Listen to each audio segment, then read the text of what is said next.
Saudi আরবের রাজধানী রিয়াদে আরামকোতে সাম্প্রতিক হামলা ছিল একটি ইসরায়েলি ফলস ফ্ল্যাগ বা ভুয়া পরিচয়ে চালানো গোপন অপারেশন।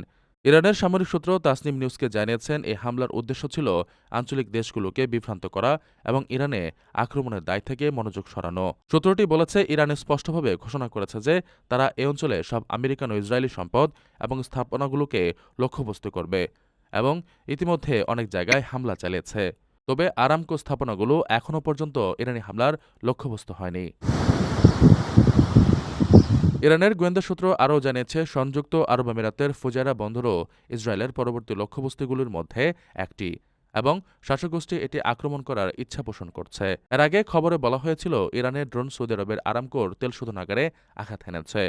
টাইমস অব ইসরায়েলের প্রতিবেদনে সোমবার এই হামলার কথা উল্লেখ করা হয়। হামলার সময় স্থাপনায় আগুন লেগেছিল, তবে তা সীমিত ছিল এবং দ্রুত নিয়ন্ত্রণে আনা হয়। এখন পর্যন্ত কোনো হতাহতের খবর পাওয়া যায়নি। ফলস ফ্ল্যাগ বা মিথ্যা পতাকা কৌশল হল এমন এক ধরনের গোপন অভিযান যেখানে প্রকৃত দায়িত্বরত পক্ষ না করে অন্য কোনো পক্ষ এই হামলা চালিয়েছে বলে প্রচার বা দোষারোপ করা হয়। এই কৌশলের উদ্দেশ্য হল অন্যের ওপর দোষ চাপিয়ে নিজেদের স্বার্থ রক্ষা করা, সামরিক পদক্ষেপের অজুহাত তৈরি করা এবং জনমত বিভ্রান্ত করা। এ ধরনের অভিযানে প্রকৃত হামলাকারী আড়ালে থেকে যায়।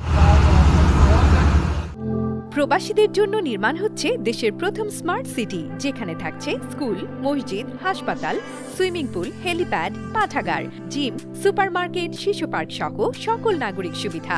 মাত্র ৩০ লাখ টাকা বিনিয়োগে মিলছে আকর্ষণীয় ফ্ল্যাট। প্লাটিনাম ইনভেস্টরদের জন্য ঢাকা বিমানবন্দরে ভিআইপি প্রোটোকল সুবিধা। বিস্তারিত জানতে যোগাযোগ করুন স্ক্রিনে দেয়া হোয়াটসঅ্যাপ অথবা ইমো নাম্বারে।